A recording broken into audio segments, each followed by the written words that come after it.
श्री हरिनाम संकीर्तन की जय, प्रभुपाद की जय। ओम नमो भगवते वासुदेवाय।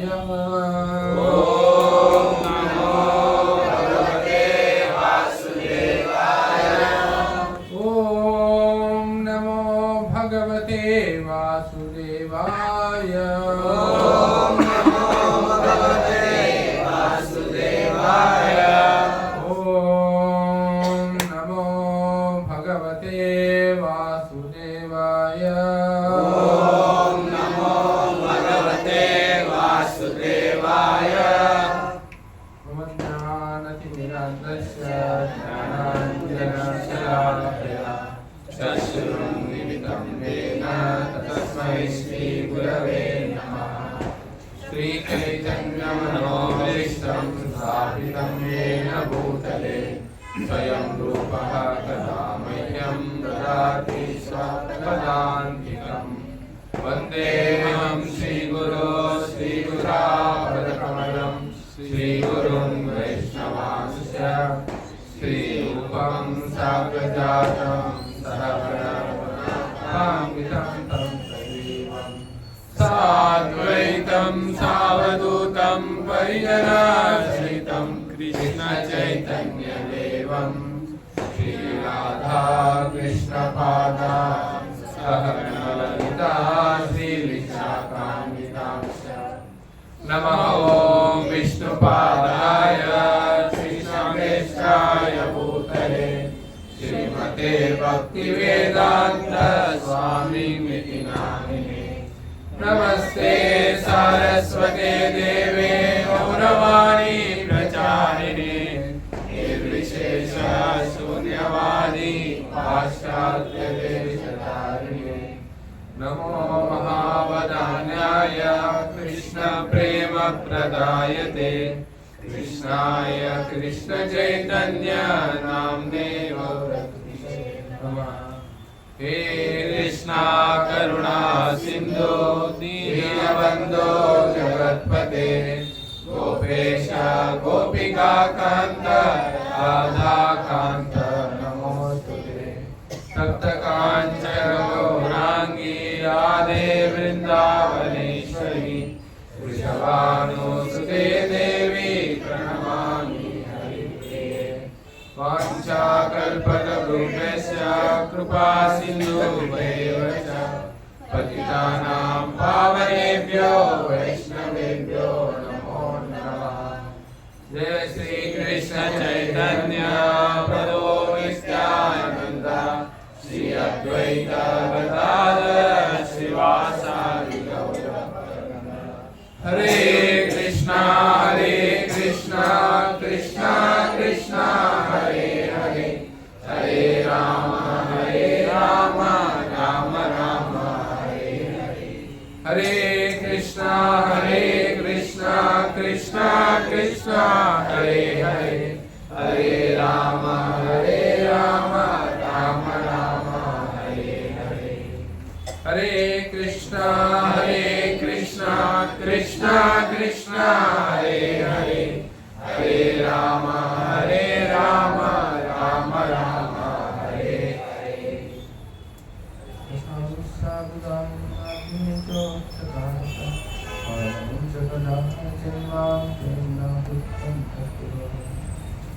वदे कवचमत्संगिं मद्गुरो मत्महात्मन्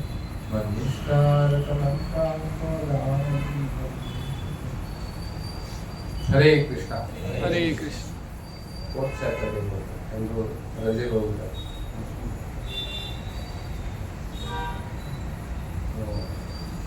ಎಲ್ರಿಗೂ ನಮ್ಮ ಈ ಶನಿವಾರ ಸತ್ಸಂಗ ಕಾರ್ಯಕ್ರಮಕ್ಕೆ ತುಂಬ ಸ್ವಾಗತ. ಈಗ ಡಿಸೆಂಬರ್ 1ನೇ ತಾರೀಕಿಗೆ ಗೀತಾ ಜಯಂತಿ ಬರ್ತದೆ. ಅದರ ವಿಷಯವನ್ನು ನಾವು ಚರ್ಚೆ ಮಾಡೋಣ. ಚೈತನ್ಯ ಮಹಾಪ್ರಭುಗಳು ಅವರು ತಮ್ಮ ಪ್ರಮುಖ ಶಿಷ್ಯರು, ವಿಶೇಷವಾಗಿ ಷಡ್ಗೋಸ್ವಾಮಿಗಳು, ಅದರಲ್ಲಿ ರೂಪ ಗೋಸ್ವಾಮಿ, ಸನಾತನ ಗೋಸ್ವಾಮಿ, ರಘುನಾಥ ದಾಸ್ ಗೋಸ್ವಾಮಿ, ಜೀವ ಗೋಸ್ವಾಮಿ ಅವ್ರಿಗೆ ಅವರು ಬೃಂದಾವನಕ್ಕೆ ಹೋಗಿ ಅಲ್ಲಿ ಕೃಷ್ಣನ ಲೀಲಾ ಸ್ಥಾನಗಳು ಏನು ಲುಪ್ತವಾಗಿದ್ದಾವೆ ಅದನ್ನ ಪುನರ್ ಉತ್ಕರಣ ಮಾಡಲಿಕ್ಕೆ, ಜೀರ್ಣೋದ್ಧಾರ ಮಾಡಲಿಕ್ಕೆ ಬೃಂದಾವನ. ಆಮೇಲೆ ಎಲ್ಲ ವೇದಶಾಸ್ತ್ರಗಳಲ್ಲಿ ಏನು ಭಕ್ತಿಯ ಮಹಾತ್ಮೆ ಅಂತ ಹೇಳಲಾಗಿದೆ, ಅದನ್ನ ಸಾರವಾಗಿ ಸಂಗ್ರಹಿಸಿ ಗ್ರಂಥಗಳ ರಚನೆಯನ್ನು ಮಾಡಿದ್ದಾರೆ. ಅದಕ್ಕೋಸ್ಕರ ಅವರು ರೂಪ ಗೋಸ್ವಾಮಿ ಮತ್ತು ಸನಾತನ ಗೋಸ್ವಾಮಿ ಅವರಿಗೆ ಪ್ರಯಾಗದಲ್ಲಿ ಮತ್ತು ವಾರಣಾಸಿಯಲ್ಲಿ ಅವರೆಲ್ಲ ಪ್ರಶ್ನೆಗಳಿಗೆ ಉತ್ತರವನ್ನು ಕೊಟ್ಟಿದ್ರು. ಅವ್ರಿಗೆ ರೂಪ ಗೋಸ್ವಾಮಿ ಅವ್ರಿಗೆ 10 ದಿವಸ, ಸನಾತನ ಗೋಸ್ವಾಮಿಗೆ 2 ತಿಂಗಳು, ಅವ್ರಿಗೆಲ್ಲ ಉಪದೇಶಗಳನ್ನ ನೀಡಿದ್ರು. ಸೊ ಭಕ್ತಿಯ ಗ್ರಂಥಗಳನ್ನ ರಚನೆ ಮಾಡಲಿಕ್ಕೆ ಅವ್ರು ಹೇಳಿದ್ರು. ಅವರ ಒಂದು ಅಣತಿಯಂತೆ ಈ ಎಲ್ಲ ಗೋಸ್ವಾಮಿಗಳು ಅನೇಕ ಶಾಸ್ತ್ರಗಳನ್ನ ರಚನೆ ಮಾಡೋದು.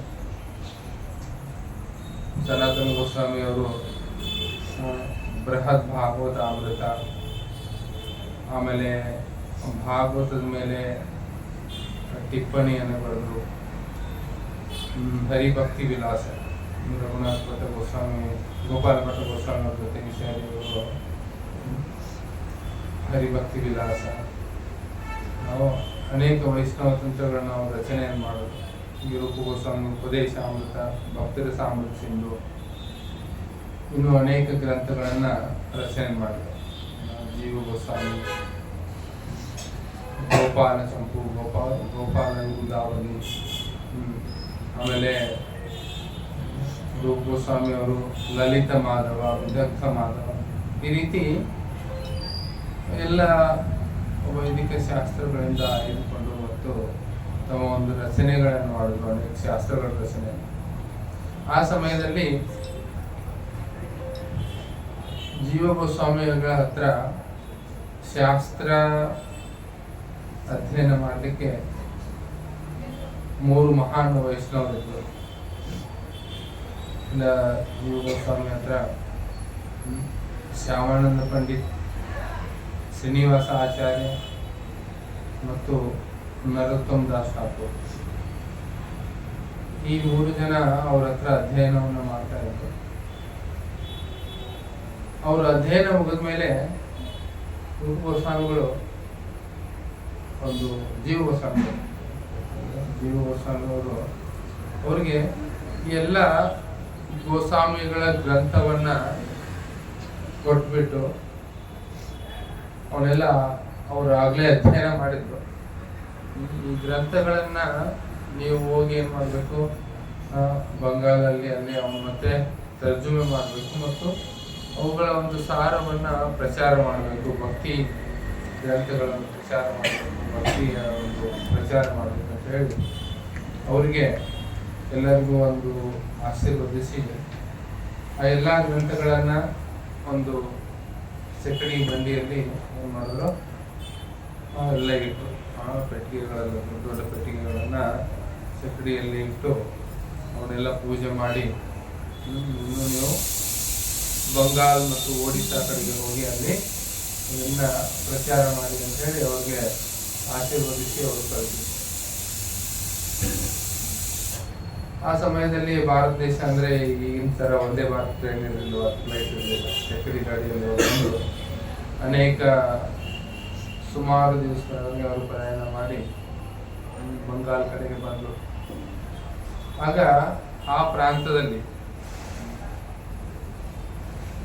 ಒಬ್ಬ ಬಣ ವಿಷ್ಣುಪುರ ಅಂತ ಹೇಳಿದ ಸ್ಥಾನ ಇದೆ. ಇದಕ್ಕೆ ಮಲ್ಲಪುರ ಏನೋ ಹೇಳ್ತಾರೆ. ರಾಜ ಇದ್ದ ಅಲ್ಲೊಬ್ಬನು, ರಾಜ ಹಂಬೀರ ಅಂತಿದ್ದ. ಅವನು ಯಾವ ರೀತಿ ರಾಜ ಅಂದ್ರೆ ಅವನು ಡಕಾಯಿತರ ರಾಜ. ಅವನ ಕೆಲಸ ಏನಂದ್ರೆ ಆ ಪ್ರಾಂತದಲ್ಲೆಲ್ಲ ಪೂರ್ತಿ ತುಂಬಾ ಎಲ್ಲ ಕಾಡು ಇತ್ತು. ಅಲ್ಲಿ ಯಾರು ಪ್ರಯಾಣಿಕರು ಯಾತ್ರಿಕರು ಬರ್ತಾರೆ ಅವ್ರನ್ನ ಏನು ಮಾಡೋದು, ಅವ್ರನ್ನ ಡಕಾಯಿತಿ ಮಾಡೋದು, ಅವ್ರನ್ನೆಲ್ಲ ದರೋಡೆ ಮಾಡಿ ಅವ್ರನ್ನ ಇದು ಮಾಡೋದು. ಆ ರೀತಿ ಒಂದು ಡಕಾಯಿತ ರಾಜ ಇದ್ದ.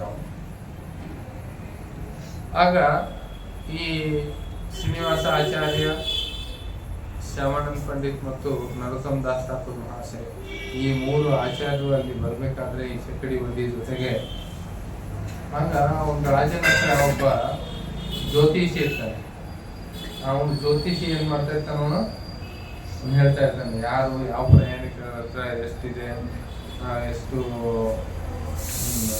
ಬಂಗಾರದ ಮುದ್ರೆಗಳಿದಾವೆ, ಎಷ್ಟು ನಾಣ್ಯಗಳಿದಾವೆ, ಅಥವಾ ಎಷ್ಟು ಒಡವೆಗಳಿದಾವೆ, ಯಾರಿಗೆ ಯಾವ ರೀತಿ ಗಾಳ ಹಾಕ್ಬೇಕು ಎಲ್ಲ ಅವನು ಜ್ಯೋತಿಷಿ ಹೇಳ್ತಾರೆ.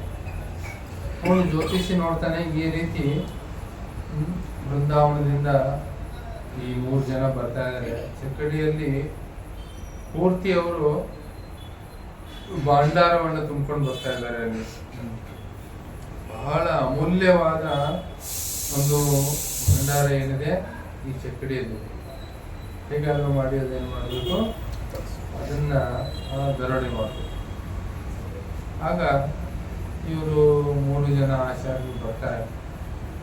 ಒಂದು ರಾತ್ರಿ ವಸತಿ ಮಾಡ್ಬೇಕಲ್ಲ, ಅಲ್ಲಿ ಒಂದು ರಸ್ತೆಯಲ್ಲಿ ಕಾಡು ಮಧ್ಯದಲ್ಲಿ ಅವರು ಚಕ್ಕಡಿಯನ್ನು ನಿಲ್ಲಿಸ್ಬಿಟ್ಟು ಅವರು ಅಲ್ಲೇ ರೆಸ್ಟ್ ಮಾಡ್ತಾರೆ. ದಿವಸ ಇಡೀ ನಡ್ಕೊಂಡಿದ್ದು ಬಂದಿದ್ದು ಎಲ್ಲ ಆಯಾಸ ಆಗಿರುತ್ತೆ.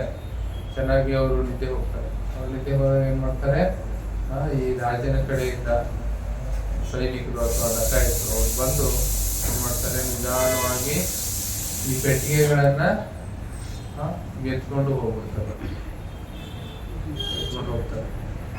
ಇವರು ಬೆಳಿಗ್ಗೆ ಎದ್ದು ನೋಡ್ತಾರೆ,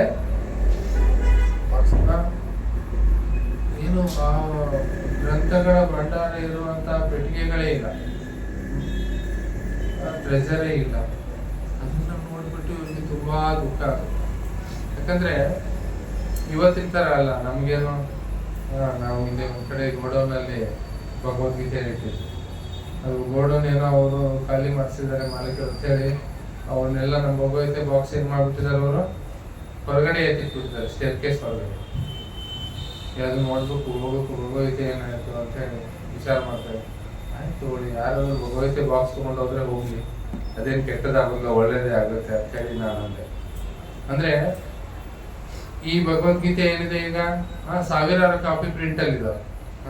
ಇದು ಒಂದು ಬಾಕ್ಸ್ ಯಾರಾದ್ರೂ ತಗೊಂಡೋದ್ರೆ ನಮ್ಗೇನು ಬಾಕ್ಸ್ ಇಲ್ಲ, ಆಯ್ತಪ್ಪ ಒಳ್ಳೇದೇ ಆಗುತ್ತೆ, ಯಾರು ತಗೊಂಡೋಗಿದ್ದಾರೆ ಅಂತ ನಾವು.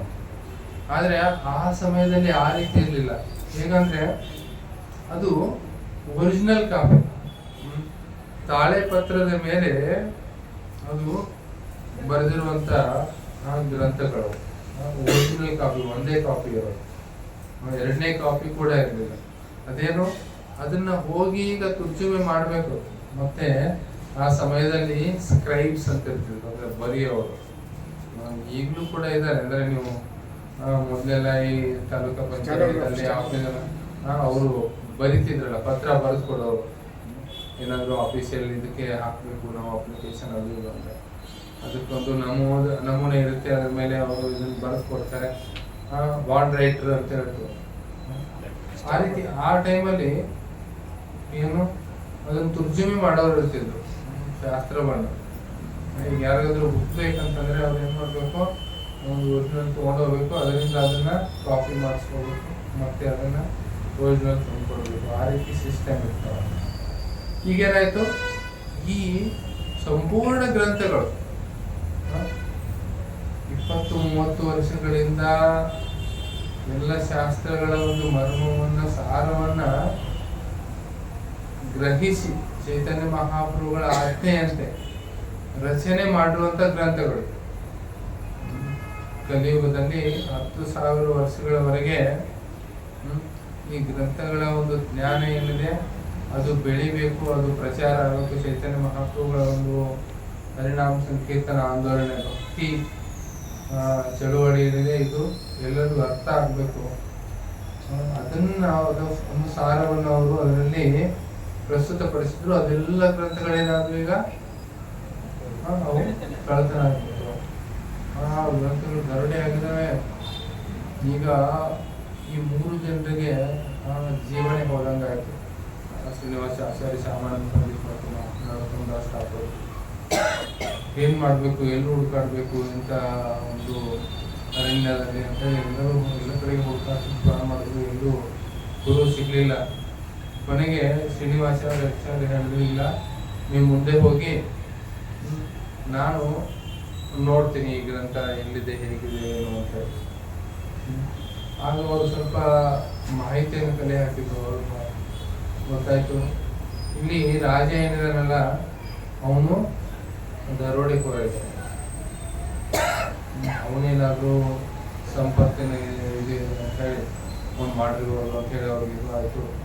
ಅದಕ್ಕೆ ಅವರು ಆ ರಾಜನ ಆಸ್ಥಾನದಲ್ಲಿ ಹೋಗ್ತಾರೆ. ರಾಜನ ಆಸ್ಥಾನದಲ್ಲಿ ಹೋಗಿ ಅವರು ಕೃಷ್ಣ ಕಥೆಯನ್ನು ಹೇಳ್ತಾರೆ. ಭಾಗವತವನ್ನು ಇದು ಮಾಡ್ತಾರೆ. ಅವಾಗೇನಾಗುತ್ತೆ, ಅವ್ರ ಆಸ್ಥಾನದಲ್ಲಿ ಹೋಗಿ ಹೇಳಿದಾಗ ಅವರು ತುಂಬಾ ಒಂದು ಆ ರಾಜನ ಹೃದಯ ಪರಿವರ್ತನೆ ಆಗ್ತದೆ. ಆಗ ಅವನು ರಾಜ ಕೇಳ್ತಾನೆ, ನಿನಗೆ ಏನ್ ಬೇಕು ಹೇಳಿ, ನಾನು ನಿಮ್ಗೇನಾದ್ರೂ ಬೇಕಾದ್ರೆ ನಾನು ಕೊಡ್ಲಿಕ್ಕೆ ಸಿದ್ಧನಿದ್ದೀನಿ, ನಿಮ್ಗೇನ್ ಬೇಕು. ಆಗ ರಾಜ ಆವಾಗ ಶ್ರೀನಿವಾಸ ಆಚಾರ್ಯ ಹೇಳ್ತಾರೆ, ಏನಿಲ್ಲ, ನಾವು ಈ ರೀತಿ ನಮ್ಮ ಗುರುಗಳೆಲ್ಲ ಬರೆದಿರುವಂಥ ಗ್ರಂಥಗಳನ್ನು ನಾವು ವೃಂದಾವನ ತರ್ತಾ ಇದ್ದೀವಿ. ಆಗ ಆ ಗ್ರಂಥಗಳು ಕಳುವಾಗ್ಬೋದು, ಅದು ಏನಾದರೂ ನೀವು ಹುಡುಕಿಸ್ಕೊಟ್ರೆ ನಮಗೆ ತುಂಬ ಅನುಕೂಲ ಆಗುತ್ತೆ. ಆ ಸಮಯದಲ್ಲಿ ಆ ರಾಜ ಹೇಳ್ತಾನೆ, ಇಲ್ಲ ದಯವಿಟ್ಟು ನಾನು ಕ್ಷಮಿಸಬೇಕು, ಅದನ್ನ ಆ ಗ್ರಂಥಗಳಲ್ಲಿ ಒಂದು ಯಾವುದೋ ಮಿಸ್ಇನ್ಫಾರ್ಮೇಶನ್ ಅಲ್ಲಿ ತುಂಬ ಸಂಪತ್ತಿದೆ ಅಂತೇಳಿ ನಮಗೆ ಸಂದೇಶ ಬಂದಿತ್ತು. ಅದಕ್ಕೋಸ್ಕರ ನಮ್ಮ ಸೈನಿಕರೇ ಅದನ್ನು ಕಳುವು ಮಾಡಿದ್ದಾರೆ, ಅದನ್ನು ನಾವು ನಿಮ್ಗೆ ಮರಳಿ ತಲುಪಿಸ್ತೀವಿ ಅಂತ. ಆಗ ಆ ರಾಜ ಗಂಭೀರ ಏನಿರ್ತಾನೆ, ಅವನು ತುಂಬ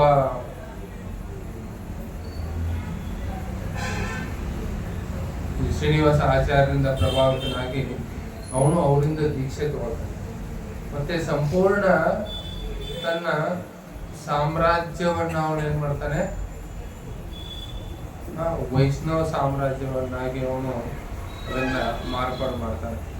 ಅವನು ಅಂತೂ ಅವನ ಪತ್ನಿ ಏನಿದ್ದಾರೆ ಅವರಿಬ್ರು ಮಹಾರಾಣಿ, ಅವರು ಇಬ್ರು ಶ್ರೀನಿವಾಸ ಆಚಾರ್ಯರಿಂದ ದೀಕ್ಷೆಯನ್ನು ತಗೊಳ್ತಾರೆ. ತೆಗೆದುಕೊಂಡು ಅವರು ವೈಷ್ಣವ ಸೇವೆಯನ್ನು ಮಾಡಿಸ್ತಾರೆ, ಪ್ರಾರಂಭ ಮಾಡ್ತಾರೆ ಭಗವಂತನ ಸೇವೆಯನ್ನು. ಮತ್ತು ಅವನು ಮುಘಲರ ವಿರುದ್ಧವಾಗಿ ತುಂಬಾ ವೀರತೆಯಿಂದ ಅವನು ಹೋರಾಡ್ತಾನೆ. ಇವತ್ತು ಬನ ವಿಷ್ಣುಪುರ ಅಂತ ಹೇಳಿ ಕಲ್ಕತ್ತಾದಿಂದ ಸ್ವಲ್ಪ ದೂರದಲ್ಲಿ ಅಲ್ಲಿ ಇನ್ನೂ ಅದು ಸಾಮ್ರಾಜ್ಯ ಇದೆ. ಅಲ್ಲಿ ನಾವು ಹೋದ್ರೆ ಇವತ್ತಿಗೂ ಅಲ್ಲೊಂದು ತೋಪ್ ಇದೆ. ತೋಪ್ ಭಗವಂತನ ಅವನು ಅನನ್ಯ ಭಕ್ತನಾಗಿದ್ದ. ಅವನು ಶ್ರೀನಿವಾಸ ಆಚಾರ್ಯ ಕೃಪೆಯಿಂದ ರಾಜ ವೀರ್ ಹಂಬೀರ್. ಅವಾಗ ಇವನ ಕಡೆಯಿಂದ ಯುದ್ಧ ಮಾಡಲಿಕ್ಕೆ ಭಗವಂತ ಸ್ವತಃ ಬರ್ತಾನೆ. ಗೋಪಾಲ್ ಕೃಷ್ಣ ಏನಿದಾನಲ್ಲ ಅವನು ಬಂದು ಆ ತೋಪನ್ನ ಅದನ್ನ ನಡೆಸಿದಾನೆ, ಅಂದ್ರೆ ಅದನ್ನ ಚಲಾಯಿಸ್ತಾನೆ. ಅದರಲ್ಲಿ ಗುಂಡು ಹಾಕಿ ಅದನ್ನ ಹಾರಿಸಿದ್ದು. ಅದಕ್ಕೋಸ್ಕರ ಇವತ್ತಿಗೂ ಅಲ್ಲಿ ಇಟ್ಟಿದೆ ಅದು. ಭಗವಂತನೇ ಸ್ವತಃ ಬಂದು ಒಂದು ರಾಜನಿಗೆ ಸಹಾಯ ಮಾಡಲಿಕ್ಕೆ, ಅವನ ಜೊತೆ ಯುದ್ಧ ಮಾಡಲಿಕ್ಕೆ ಬಂದಿದ್ದು ನೆನಪಾಗಿ ಈ ವನ ವಿಷ್ಣುಪುರ. ಈ ರೀತಿ ಈ ಮೊದಲನೇ ನಮ್ಮ ಒಂದು ಗೌಡಿಯ ವೈಷ್ಣವ ಸಂಪ್ರದಾಯದಲ್ಲಿ ಚೈತನ್ಯ ಮಹಾಪ್ರಭುಗಳ ಒಂದು ಅನುಯಾಯಿಗಳಲ್ಲಿ ಏನಾಯ್ತು, ಈ ಪುಸ್ತಕ ವಿತರಣೆ ಕಾರ್ಯಕ್ರಮ ಪ್ರಾರಂಭ ಆಯಿತು. ಗ್ರಂಥ ವಿತರಣೆ. ಇದಕ್ಕೆ ಜೀವ ಗೋಸ್ವಾಮಿಗಳು ಸ್ವತಃ ಅವರು 3 ಜನ ಶಿಷ್ಯರಿಂದ, ಆಕ್ಚುಲಿ 3 ಜನರಿಗೆ ಬೇರೆ ಬೇರೆ ಅವರ ದೀಕ್ಷಾ ಗುರುಗಳಿದ್ರು. ಶ್ಯಾಮಾನಂದ ಪಂಡಿತ್, ಗೌರಿದಾಸ್ ಪಂಡಿತ್, ನರೋತ್ತಮ ದಾಸ್ ಠಾಕೂರ್, ಲೋಕನಾಥ ಗೋಸ್ವಾಮಿ, ಆಮೇಲೆ ಶ್ರೀನಿವಾಸ ಆಚಾರ್ಯ ಅವ್ರ ಮೂರು ಬೇರೆ ಬೇರೆ ಅವ್ರ ಗುರುಗಳಿದ್ರು. ಆದರೆ ಅವ್ರು 3 ಜನ ಏನು ಮಾಡಿದ್ರು, ಜೀವ ಗೋಸ್ವಾಮಿ ಹತ್ರ ಅವರು ಬಂದು ಅಧ್ಯಯನ ಮಾಡ್ತಾ ಇದ್ರು. ಜೀವ ಗೋಸ್ವಾಮಿಗಳು ಅವ್ರ ಶಿಕ್ಷಕರು. ಅವರು ಆ ಗ್ರಂಥ ವಿತರಣೆ ಕಾರ್ಯಕ್ರಮವನ್ನು ಅಲ್ಲಿಂದ ಪ್ರಾರಂಭ ಮಾಡ್ತಾರೆ. ಅದೇ ರೀತಿ ನಾನು ಶಿಲ ಪ್ರಭುಪಾದರು ಒಂದ್ಸಾರಿ ಹೇಳಿದ್ರು, ಪ್ರಭುಪಾದರಿಗೆ ಕೃಷ್ಣ ಅವನು ಗೋಲಕ ವೃಂದಾವನದಲ್ಲಿ ಹೇಳ್ತಾನೆ, ಭಗವಂತ ಏನ್ ಮಾಡು, ನೀನು ಹೋಗು, ಸ್ವಲ್ಪ ಈ ಭೂಮಿಯ ಮೇಲೆ ಹೋಗಿ ಏನ್ ಮಾಡ್ಬೇಕು, ಜನರಿಗೆಲ್ಲ ನೀನು ಭಕ್ತಿಯನ್ನ ಕೊಟ್ಟು ಬರಬೇಕು, ನೀನು ಜನರೆಲ್ಲ ಉದ್ಧಾರ ಮಾಡಬೇಕು, ಅವರಲ್ಲಿ ಭಕ್ತಿ ಮೂಡಿಸ್ಬೇಕು, ನೀನು ಹೋಗ್ಬೇಕು. ಆಗ ಶಿಲ ಪ್ರಭುಪಾದ ಹೇಳ್ತಾರೆ, ಪ್ರಭುಪಾದ ಹೇಳ್ಬೇಕಂತೆ ಭಗವಂತನಿಗೆ, ಇಲ್ಲ ಇಲ್ಲ, ನಾ ಉಗ್ರವಾದ ಜಗತ್ತಿಗೆ ನಾನು ಹೋಗ್ಲಿಕ್ಕೆ ಬಯಸೋದಿಲ್ಲ, ನಾನಲ್ಲಿ ನನಗೆ ಇಷ್ಟ ಇಲ್ಲ ಹೋಗೋದು.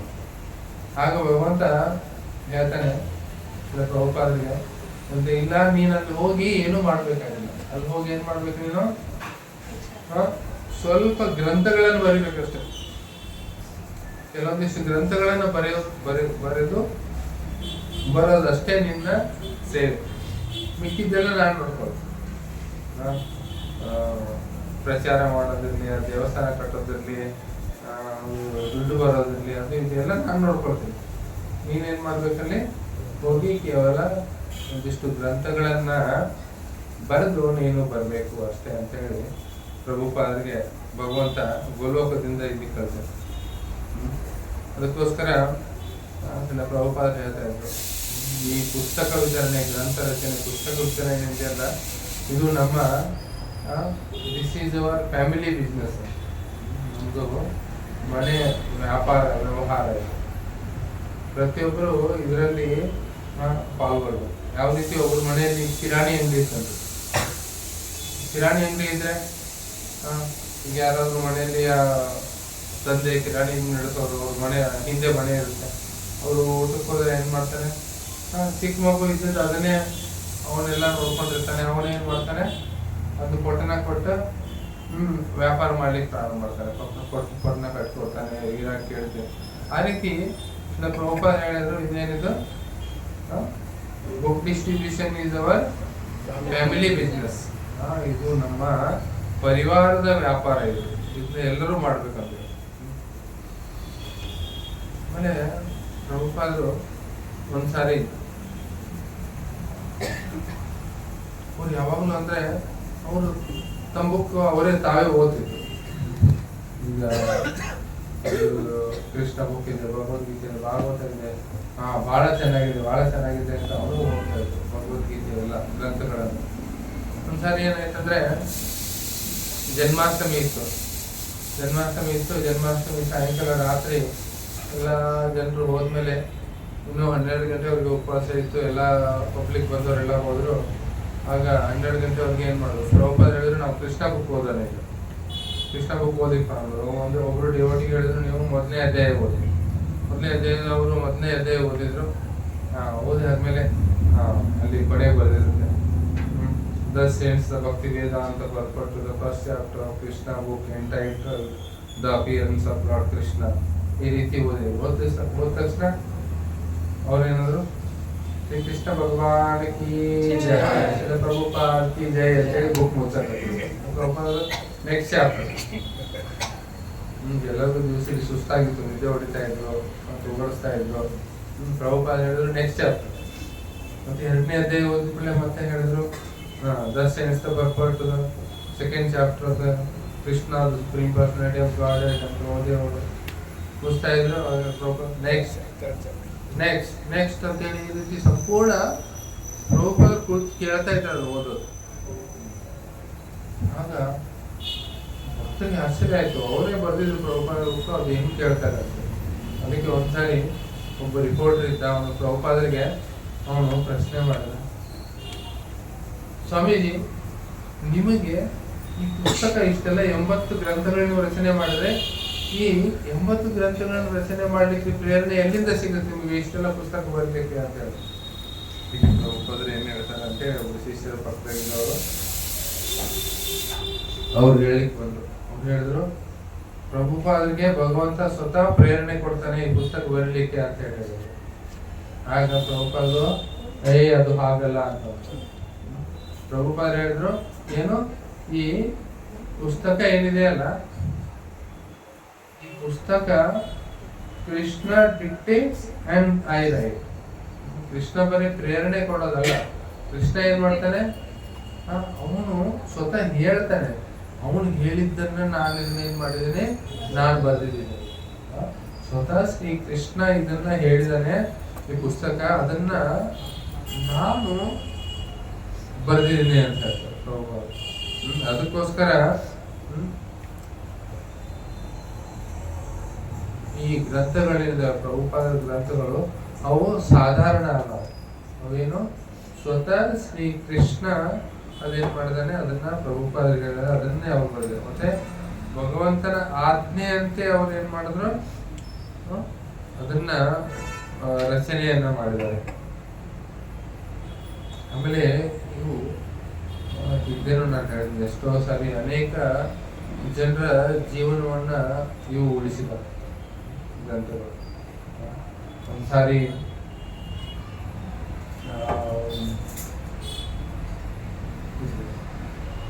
ಏನಾಯ್ತು, ಒಬ್ಬ ತುಂಬಾ ಸಾಹಸ ಮಾಡುವಂತ ಅವನಿಗೆ ಇದು ಇತ್ತು. ಒಬ್ಬ ಯುವಕ ಇದ್ದ, ತುಂಬಾ ಅವನು ಏನ್ ಮಾಡ್ಬೇಕು, ಸಾಹಸ ಮಾಡ್ಬೇಕಂತ ಅವನು ಏನ್ ಮಾಡ್ತಿದ್ದಂದ್ರೆ, ಈಗ ಟ್ರೈನ್, ಈಗ ನಮ್ಮ ಇಂಡಿಯಾ ಹಾಗೆ ಸ್ಲೋ ಟ್ರೈನ್ ಇರಲ್ಲ, ಹೊರ ದೇಶದಲ್ಲಿ ತುಂಬಾ ಫಾಸ್ಟ್ ಇರ್ತಾವ ಟ್ರೈನ್. ಜಪಾನು ಅಥವಾ ಇದು ಜರ್ಮನಿಯಲ್ಲಿ ಆಗಿರುವಂತ ಘಟನೆ. ಟ್ರೈನು ರೈಲ್ವೆ ಸ್ಟೇಷನ್ ಸ್ಟಾರ್ಟ್ ಆಗುತ್ತಲ್ಲ, ಜೋರು ಓಡ್ಲಿಕ್ಕೆ ಪ್ರಾರಂಭ ಆಗುತ್ತಲ್ಲ, ಆಗ ಅವನು ಏನ್ ಮಾಡ್ತಾ ಇದ್ದ, ಅಲ್ಲಿ ಟ್ರೈನ್ ಬರ್ತಾ ಇದೆ ಅಂದ್ರೆ ಇಲ್ಲಿ ಟ್ರೈನಿಗೆ ಹಳಿಯೊಳಗೆ ಅವನು ವಿರುದ್ಧ ದಿಕ್ಕಿನಲ್ಲಿ ಓಡ್ತಾ ಇದ್ದ. ಟ್ರೈನಿಗೆ ಸ್ಪೀಡ್ ಆಗಿ ಹೋಗ್ತಾ ಇದೆ, ಅವನು ಎದುರುಗಡೆ ಜೋರಾಗಿ ಓಡ್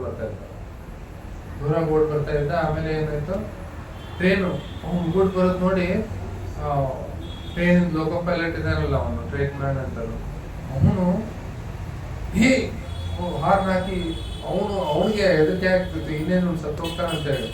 ಟ್ರೈನ್ ಇನ್ನೇನು ತುಂಬಾ ಕ್ಲೋಸ್ ಬರ್ತಾ ಇದೆ ಅಂದಂಗೆ ಅವನು ಏನ್ ಮಾಡ್ತಿದ್ದ, ಜಂಪ್ ಮಾಡ್ತಾ ಇದ್ದ, ಸೈಡ್ ಜಂಪ್ ಮಾಡ್ತಾ ಇದ್ದ. ಅದೊಂದೊಂದು ಏನು ಅಡ್ವೆಂಚರ್, ಅವನು ಏನಾದ್ರು ಮಾಡ್ಬೇಕು, ಅಡ್ವೆಂಚರ್ ಮಾಡ್ಬೇಕು ಅಂತ ಹೇಳಿ ಈ ರೀತಿ ಅವನು ಮಾಡ್ತಾ ಇದ್ದ. ಆ ಸರಿ ಒಂದ್ಸರಿ ಏನಾಯ್ತಂದ್ರೆ, ಅವನು ಯಾವಾಗ ಟ್ರೈನ್ ಎದುರುಗಡೆ ಬಂದ ತಕ್ಷಣ ಸೈಡಿಗೆ ಹಿಂಗೆ ಜಿಗಿದ ತಕ್ಷಣ ಏನಾಯ್ತು, ಆ ಸರಿ ಅವನು ಅಲ್ಲಿ ಹೋಗಿ ಸರಿಯಾಗಿ ನಿಲ್ಲಿಲ್ಲ, ಅಲ್ಲಿ ಬಿದ್ಬಿಟ್ಟ. ಅವನು ಎರಡನೇ ಟ್ರ್ಯಾಕ್ ಮೇಲೆ ಬಿದ್ರೆ ತಲೆ ಹೋಗಿ ಅವನು ಹೊಡಿತಾನೆ. ಹೊಡೆದ್ರೆ ಅವನ ತಲೆಗೆ ಏನೂ ಆಗ್ಲಿಲ್ಲ, ಏನೋ ಮೆತ್ತಗೆ ಹತ್ತಿದಂಗಾಯ್ತು. ಅಲ್ಲಿ ಹೀಗೆ ನೋಡ್ತಾನೆ, ಅಲ್ಲಿ ಏನಿದೆ ಅಂತ. ಅಲ್ಲಿ ಈಶೋಪನಿಷತ್ ಪುಸ್ತಕ ಇತ್ತು ಪ್ರಭುಪಾದರು, ಶ್ರೀ ಈಶೋಪನಿಷತ್ ಪುಸ್ತಕ ಅಲ್ಲಿತ್ತು. ಅದಕ್ಕೆ ಅವನೇನ್ ಮಾಡ್ದ, ಆ ಪುಸ್ತಕವನ್ನ ತೆಗೆದುಕೊಂಡು ಓದ್ಲಿಕ್ಕೆ ಪ್ರಾರಂಭ ಮಾಡಿದ. ಓದ್ಲಿಕ್ಕೆ ಪ್ರಾರಂಭ ಮಾಡಿ ಅವನು ಅದನ್ನ ಅರ್ಥ ಮಾಡಿಕೊಂಡು ಕೊನೆಗೆ ಅವನು ಇಸ್ಕಾನ್ ದೇವಸ್ಥಾನದಲ್ಲಿ ಬಂದು ಭಕ್ತನಾದ. ಆಮೇಲೆ ಇನ್ನೊಮ್ಮೆ ಒಬ್ರು ಮಾತಾಜಿ ಇದ್ರು, ಅವಳು ಏನು ನಾಸ್ತಿಕವಾದದಲ್ಲಿ PhD ಮಾಡ್ತಾ ಇದ್ರು. ಏನು ನಾಸ್ತಿಕವಾದದಲ್ಲಿ PhD ಮಾಡ್ತಾ ಇದ್ರು. ಅಂದ್ರೆ ಅಥಿಸಮ್ ಅಲ್ಲಿ ಬಹಳ ಪ್ರಕಾರಗಳಿವೆ. ಯಾವ ರೀತಿ ಆಸ್ತಿಕವಾದದಲ್ಲಿ ಬೇರೆ ಬೇರೆ ಪ್ರಕಾರಗಳಿದಾವೆ, ಆ ರೀತಿ ನಾಸ್ತಿಕವಾದದಲ್ಲಿ ಬೇರೆ ಬೇರೆ ಪ್ರಕಾರ ಇದಾವೆ. ನಾಸ್ತಿಕವಾದ್ಮೇಲೆ ಅವಳು ಏನ್ ಮಾಡ್ತಾ ಇದ್ಲು, PhD ಮಾಡ್ತಾ ಇದ್ಲು. 2 ವರ್ಷ 3 ವರ್ಷ ಅಧ್ಯಯನ ಮಾಡಿದ್ಲು. ಕೊನೆಗೆ ಒಂದು 3 ತಿಂಗಳ ಟೈಮ್ ಇತ್ತು ಅವಳಿಗೆ. ಏನು ಅವಳದು PhD ಥೆಸಿಸ್ ಅಂತಾರೆ, ಏನೇಳ್ತಾರೆ ಗೊತ್ತಿಲ್ಲ. ಅದನ್ನೆಲ್ಲ ಪೇಪರ್ ಎಲ್ಲ ಅವಳು ಬರೆದಿದ್ದು, 1000 ಪುಟಗಳದ್ದು ಒಂದು ಇದು ಮಾಡ್ಬೇಕಾಗುತ್ತೆ. ಅಧ್ಯಯನ ಮಾಡಿದ್ದೆಲ್ಲ ಅದನ್ನ ನಾಸ್ತಿಕವಾದ ಹೇಗೆ ಸರಿ ಇದೆ, ಏನೇನು ದೇವ್ರು ಹೇಗಿಲ್ಲ ಅಂತೇಳಿ ಎಲ್ಲದ್ರ ಬಗ್ಗೆ ಅವಳು ಏನ್ ಮಾಡೋದು, ಅವಳು 1000 ಪುಟ 2000 ಪುಟ ಏನೋ ಎಲ್ಲ ಬರ್ದಿದ್ದಲ್ಲ, ಅದನ್ನ ರೆಡಿ ಮಾಡಿ ಅವಳು ಸಬ್ಮಿಟ್ ಮಾಡ್ಬೇಕಾಗುತ್ತೆ ಯೂನಿವರ್ಸಿಟಿ. ಅವರು ಅದನ್ನೆಲ್ಲ ನೋಡ್ಬಿಟ್ಟು ಅದು ಸರಿ ಇದೆ ಇಲ್ವಾ, ಅಥವಾ ಅವರು ಸರಿಯಾಗಿ ಇದು ಮಾಡಿದ್ದಾರೆ, ಏನೇನು ಆರ್ಗ್ಯುಮೆಂಟ್ ಇದೆ ಅದನ್ನೆಲ್ಲ ನೋಡಿಬಿಟ್ಟು ಕೊನೆಗೆ ಅದು ಡಾಕ್ಟರೇಟ್ ಕೊಡ್ತಾರೆ, PhD. ಸೊ ಈ ರೀತಿ 3 ತಿಂಗಳು ಟೈಮ್ ಇತ್ತು ಅವ್ರಿಗೆ ಥೀಸಿಸ್ ಬರಲಿಕ್ಕೆ.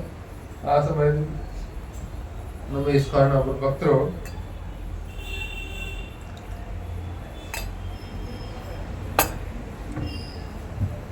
ಅವ್ರು ಹೋಗಿ ಭಗವದ್ಗೀತೆಯನ್ನು ಕೊಟ್ಟರು. ಭಗವದ್ಗೀತೆ ಅವ್ರು ಹೇಳಿದ್ರು, ಸ್ವಲ್ಪ ಸಮಯ ಇದೆ ನನಗೆ ಇನ್ನು ಅಂತೇಳಿ ಅವರು ಅದನ್ನು ಪ್ರಭುಪಾದ ಭಗವದ್ಗೀತೆ ಯಥಾರೂಪದ ಅಂತ ಅದನ್ನ ಅವಳು ಓದ್ಲಿಕ್ಕೆ ಪ್ರಾರಂಭ ಮಾಡಿದ್ರು. ಒಂದು 3 ಅಧ್ಯಾಯ ಓದಿದ್ಲು ಅವಳು. 3 ಅಧ್ಯಾಯ ಓದೋದ್ರೊಳಗೆ ಅವಳೇನು ಇಷ್ಟು ವರ್ಷ ಇಲ್ಲ ಸರ್ ಅಧ್ಯಯನ ಮಾಡಿದ್ನಲ್ಲ, ದೇವರು ಇಲ್ಲ ಅಂತ ಅನ್ನೋದು. ಹೌದು, ಅವಳನ್ನೆಲ್ಲ ಏನಾಯ್ತು, ಅದು ಪೂರ್ತಿ ಅದೆಲ್ಲ ಮುಗಿದೋಯ್ತು. ಅದೆಲ್ಲ ಅದು ಏನ್ ಹೇಳ್ತಾರೆ ನೀವು ಕನ್ನಡದಲ್ಲಿ ಅಳಿಸೋಯ್ತು ಅಂತ ಹೇಳ್ಬೋದು. ಎಲ್ಲ ಅಳಿಸೋಯ್ತು. ಅವಾಗ ಆಕೆ ಏನ್ ಮಾಡೋದು, ಒಂದು ಕೈಯಲ್ಲಿ ಅವರು ಇದನ್ನ ತಗೊಂಡು ಅದು ಎಲ್ಲ ರೆಡಿ ಮಾಡಿದ್ಲಲ್ಲ ಪೇಪರ್, PhD ಕೊಡಕ್ಕೆ ಇದೆಲ್ಲ ಪೇಪರ್ ತಗೊಂಡು ಇನ್ನೊಂದು ಕೈಯಲ್ಲಿ ಲೈಟ್ ತಗೊಂಡು ಅದಕ್ಕೆ ಅಗ್ನಿ ಸಂಸ್ಕಾರ ಮಾಡಿದ್ರು. ಅದು ನಾಸ್ತಿಕವಾದದ್ದು ಅಂತ್ಯ ಸಂಸ್ಕಾರ ಮಾಡಿದ್ರು. ಮತ್ತೆ ಸಂಪೂರ್ಣ ಭಗವದ್ಗೀತೆ ಓದಿ ಅವಳು ಈಗ ಇಸ್ಕಾನಲ್ಲಿ ದೀಕ್ಷೆ ತಗೊಂಡ್ರು. ಆಕ್ಚುಲಿ ನಮ್ಮ ರಾಧಾನಾಥ್ ಮಹಾರಾಜ್ ಡಿಸೈಪಲ್ ಆಗಿದ್ದಾರೆ ಮಾತಾಡಿ. ಈ ರೀತಿ ಅಂದ್ರೆ ಈ ಪ್ರಭುಪಾದರ ಗ್ರಂಥಗಳೇನಿದಾವೆ ಅವು ಬಹಳ ಒಂದು ಪವರ್ಫುಲ್ ಆಗಿದೆ. ನಾವು ಅದಕ್ಕೋಸ್ಕರ ನಾವು ಅವನ್ನ ಅಧ್ಯಯನ ಮಾಡಬೇಕು ಮತ್ತು ಬೇರೆಯವ್ರಿಗೆ ಅವ್ರಿಗೆ ಡಿಸ್ಟ್ರಿಬ್ಯೂಟ್ ಮಾಡಬೇಕು. ಪ್ರಭುಪಾದ ಹೇಳಿದ್ದಾರೆ, ಇದು ನಮ್ಮ ಫ್ಯಾಮಿಲಿ ಬಿಸ್ನೆಸ್ ಅಂತ ಹೇಳಿ. ನಾವು ಬೇರೆಯವ್ರಿಗೆ ಭಗವದ್ಗೀತೆಯನ್ನ ಕೊಡ್ಬೇಕು. ನಾವು ಇವ್ರೇನು ಓದ್ತಾರೆ, ಇವ್ರೇನು ಬದಲಾಗ್ತಾರೆ, ಇವರು ಏನು ಭಕ್ತರಾಗ್ತಾರೆ, ಇವರು ಆ ಜಾತಿಯವರು ಈ ಜಾತಿಯವರು, ಅದನ್ನೆಲ್ಲ ನಾವು ವಿಚಾರ ಮಾಡಬಾರ್ದು. ಯಾಕಂದ್ರೆ ಅಮೇರಿಕಾದಲ್ಲಿ ಎಲ್ಲಿ ಎಂತೆಂಥ ಜನ, ರಷ್ಯಾ, ಇರಾನ್ನಲ್ಲೂ ಕೂಡ ಹೋಗಿ ನಮ್ಮ ಭಗವದ್ಗೀತೆ ಪ್ರಚಾರ ಮಾಡಿದ್ರು. ಪ್ರಭುಪಾದ ಒಬ್ಬರು ಶಿಷ್ಯರಲ್ಲಿ ಇರಾನ್ಗೆ ಹೋಗಿದ್ರು. ಪ್ರಭುಪಾದ ಹೇಳಿದ್ರು, ಇರಾನ್ ಅಂದ್ರೆ ಜನ ಹೇಳ್ತಾರೆ ಐರ್ಯಾನ್, ನಾನು ಓಡ್ ಹೋಗ್ತೀನಂತಲ್ಲೇ, ಅಲ್ಲಿ ಏನು ಒಳ್ಳೆ ಪರಿಸ್ಥಿತಿ ಇಲ್ಲ ಭಕ್ತಿ ಮಾಡ್ಲಿಕ್ಕೆ. ಅಂತ ಜಾಗದಲ್ಲೂ ಕೂಡ ಹೋಗಿ ಭಗವದ್ಗೀತೆಯನ್ನ ಅಲ್ಲಿ ಕೊಟ್ಟಿದ್ದಾರೆ. ಪ್ರಭುಪಾದ ತುಂಬಾ ಅವ್ರಿಗೆ ಶಬಾಷ್ ಹೇಳಿದ್ರು ಪ್ರಭುಪಾದ. ಆಮೇಲೆ ಈಗ ನೋಡಿ, ಯಾವ ರೀತಿ ನಾವು ಈ ಕೊಡೋ ಭಗವದ್ಗೀತೆ ಇದೆಯಲ್ಲ, ಅದು ಯಾರು ಅದನ್ನು ಓದ್ತಾರೆ, ಯಾವ ರೀತಿ ಅದು ಪ್ರಭಾವ ಬೀರುತ್ತೆ ಅಂತ ಹೇಳಕ್ಕಾಗೋದಿಲ್ಲ. ಉದಾಹರಣೆ, ನಮ್ಮ ಊರಿನ ಪ್ರಭು ಕೇಳ್ತಾ ಇದ್ದೆ, ಅವರು ತಮ್ಮದು ಹೇಳ್ತಾ ಇದ್ವಿ ಯಾವ ರೀತಿ ಅವ್ರಿಗೆ ಭಗವದ್ಗೀತೆ ಸಿಕ್ತು ಅಂತ. ಭಗವದ್ಗೀತೆ ಈ ಕೆಲವೊಂದಿಷ್ಟು ಇರ್ತಾರೆ, ವಿಧವಾ ಆಶ್ರಮ ಇರ್ತಾರೆ. ಅವರು ವಿಧವಾ ಆಶ್ರಮಕ್ಕೆ ಸ್ವಲ್ಪ ದೇಣಿಗೆ ಕಲೆಕ್ಟ್ ಮಾಡಕ್ಕೆ ಎಲ್ಲಾದ್ರೂ ಒಂದು ಇದ್ರೊಳಗೆ ಕೂತು ಅವ್ರು ಏನ್ ಮಾಡ್ತಿರ್ತಾರೆ, ಎಲ್ಲ ಒಂದು ಸರ್ಕಲ್ ಅಲ್ಲಿ, ದೊಡ್ಡ ಸಿಟಿ ಒಳಗೆ, ಡೆಲ್ಲಿ ಅಂತ ಸಿಟಿ ಒಳಗೆ ಸರ್ಕಲ್ ಅಲ್ಲಿ ಕೂತು ಅವ್ರು ಏನ್ ಮಾಡ್ತಾ ಇರ್ತಾರೆ, ಭಜನೆ ಮಾಡ್ತಾ ಇರ್ತಾರೆ. ಅಂತವ್ರಿಗೆ ಅವ್ರು ಏನೋ ಕೊಡ್ಬೇಕು ಅಂತ ಹೇಳಿ ಅವ್ರಿಗೊಂದು ಭಗವದ್ಗೀತೆ ಕೊಟ್ಟು ಅವ್ರೇನ್ ಮಾಡಿದ್ರೆ ಅದನ್ನ ಹೋಗಿ ಅವ್ರ ವಿಧವಾ ಆಶ್ರಮದಲ್ಲಿ ಒಬ್ರು ಅವ್ರಿಗೆ ಮಾತಾಜಿ ಒಬ್ರು ಇನ್ಚಾರ್ಜ್ ಇದ್ರು, ಅವ್ರಿಗೆ ಕೊಟ್ಟರು. ಹೋಗಿ ಇವ್ರಿಗೇನು ಕಣ್ ಕಾಣಿಸ್ತಿಲ್ಲ, ಏನಿಲ್ಲ, ಓದಕ್ ಕೊಡ್ತಿಲ್ಲ. ಅವ್ರು ಏನ್ ಮಾಡಿದ್ರು, ಅದನ್ನ ಒಯ್ದು ಆ ಭಗವದ್ಗೀತೆಯನ್ನ ಆ ವಿಧವಾ ಆಶ್ರಮದ ಇನ್ಚಾರ್ಜ್ ಏನಿಲ್ಲ ಮಹಿಳೆ, ಅವಳು ಏನ್ ಮಾಡಿದ್ರು, ತನ್ನ ಮಗನಿಗೆ ಕೊಟ್ಲು ಭಗವದ್ಗೀತೆ. ಆ ಮಗ ಸ್ವಲ್ಪ ಅವನು ನಾಸ್ತಿಕವಾದ ಥರ ಇದ್ದ, ಅವನಿಗೇನು ಗೊತ್ತಿರ್ಲಿಲ್ಲ, ಅವನು ಭಗವದ್ಗೀತೆ ಅದನ್ನ ಓದಲಿಲ್ಲ. ಅವನು ಏನ್ ಮಾಡ್ದ, ಅದನ್ನ ಒಯ್ದು ಅವನ ಫ್ರೆಂಡಿಗೆ ಕೊಟ್ಟ. ಅವನ ಫ್ರೆಂಡ್ ಇದ್ದ, ಅವನು ಏನ್ ಮಾಡ್ದ, ಅದನ್ನ ಹಾಗೆ ಮನೆಯಲ್ಲಿ ಇಟ್ಕೊಂಡಿದ್ದ.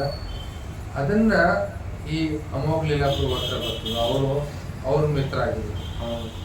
ಅದನ್ನ ಓದ್ಬಿಟ್ಟು ಅಮೋಘ ಲೀಲಾಪ್ರಭು ಏನಾಯ್ತು, ಅವರು ಭಕ್ತರಾದ್ರು.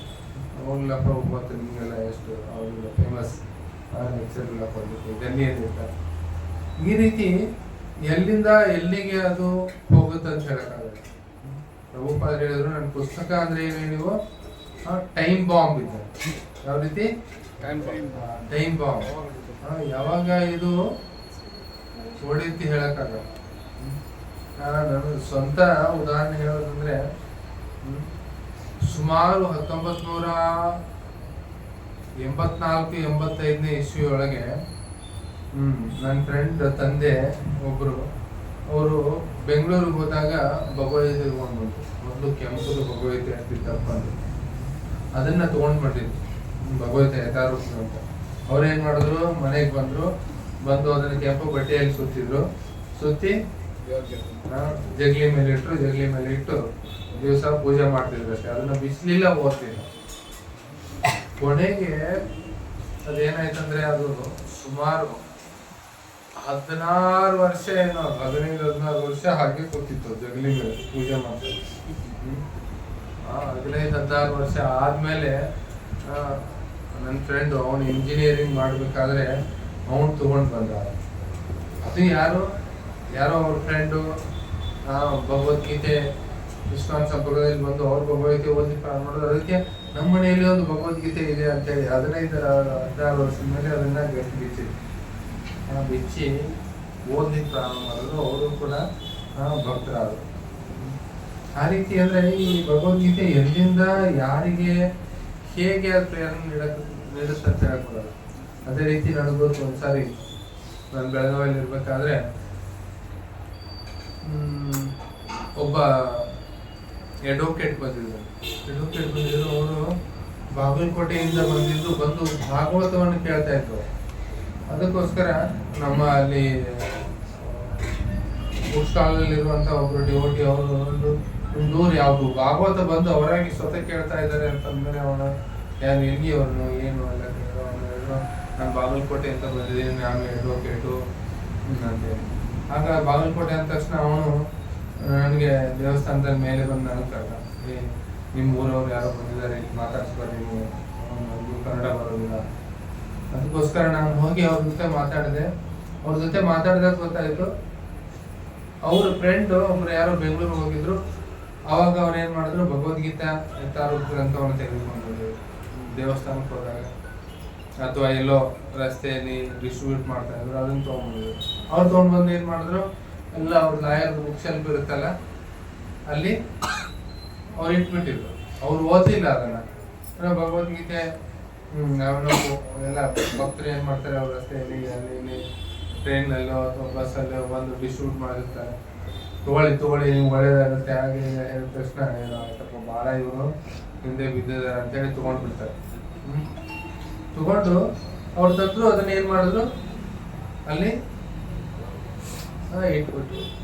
ಅದನ್ನಿಟ್ರು. ಅವಾಗ ಏನಾಯ್ತು, ಇವರು ಒಂದ್ ದಿವಸ ಅವ್ರ ಮನೆಗೆ ಹೋದಾಗ, ಫ್ರೆಂಡ್ ಮನೆಗೆ ಹೋದಾಗ ಅವ್ರಂದ್ರು, ಅದು ಭಗವದ್ಗೀತಾ ನಾನು ಸ್ವಲ್ಪ ನಿಮ್ಗೆ ಓದಿ ಕೊಡ್ಬೋದಾ ಅಂತಂದ್ರೆ. ಆಯ್ತಾ, ಇವ್ರು ನೀವು ತಗೊಳ್ಳಿ ಭಗವದ್ಗೀತೆ ಓದಿ, ನಾನೇನು ಓದ್ತಾ ಇಲ್ಲ ಅಂತ ಹಾಗೆ ಕೊಡ್ತಿದ್ದೆ, ನೀವು ಓದಿ ಅಂತ ಹೇಳಿ. ಇವ್ರು ತಗೊಂಡ್ ಬಂದ್ರು ಭಗವದ್ಗೀತೆ ತಗೊಂಡ್ ಬಂದು ಅವರು ಭಗವದ್ಗೀತೆ ಓದ್ಲಿಕ್ಕೆ ಪ್ರಾರಂಭ ಮಾಡಿದ್ರು. ಭಗವದ್ಗೀತಾ ಸಂಪೂರ್ಣವಾಗಿ ಓದಿದ್ರು. ಓದ್ತಾ ಇರ್ಬೇಕಾದ್ರೆ ಅವರು ಪ್ರಭುಪಾದರೆ ಇದನ್ನ ಕೇಳಿ ಏನ್ ಮಾಡಿದ್ರು, ಹರೇ ಕೃಷ್ಣ ಜಪ ಮಾಡ್ಲಿಕ್ಕೆ ಪ್ರಾರಂಭ ಮಾಡಿದ್ರು. ಹರೇ ಕೃಷ್ಣ ಮಹಾಮಂತ್ರ ಜಪ ಮಾಡ್ಲಿಕ್ಕೆ ಪ್ರಾರಂಭ ಮಾಡಿದ್ರು. ಜಪ ಮಾಡ್ತಾ ಸಂಪೂರ್ಣ ಭಗವದ್ಗೀತೆ ಮುಗಿಸಿದ್ರು. ಭಗವದ್ಗೀತೆ ಮುಗಿಸಿ ಅವ್ರು ಏನ್ ಮಾಡಿದ್ರು, ಏನೋ ಹಾಸ್ಪಿಟಲ್ ಅಂತೇಳಿ ಬೆಳಗಾವ್ ಬಂದಿದ್ರು. ಬೆಳಗಾಮಲ್ಲಿ ಬಂದಾಗ ಅವರು ಹುಡ್ಕಾಡ್ಕೊಂಡು ಇಲ್ಲಿ ಇಸ್ಕಾನ್ ದೇವಸ್ಥಾನ ಇದೆ ಅಂತ ಹೇಳಿ ದೇವಸ್ಥಾನಕ್ಕೆ ಬಂದು ಸಂಪೂರ್ಣ ಭಾಗವತಂ ತಗೊಂಡು ಹೋದ್ರು. ಆ ಪೂರ್ತಿ ಭಾಗವತಂ ಓದಿ ಮುಗಿಸಿದ್ರು. ಭಾಗವತಂ ಓದಿ ಮುಗಿಸಿದ ಮೇಲೆ ಮತ್ತೆ ಅವರು ಚೈತನ್ಯ ಚರಿತಾಮೃತ ತಗೊಂಡು ಅದನ್ನು ಓದ್ತಾ ಇದ್ದಾರೆ. ಅಂದ್ರೆ ಈ ರೀತಿ ಇದು ನಾವು ಕೊಟ್ಟಿರುವಂತ ಭಗವದ್ಗೀತೆ ಅದು ಎಲ್ಲಿಗೆ ತಲುಪಬೇಕೋ ಅಲ್ಲಿಗೆ ತಲುಪುತ್ತದೆ.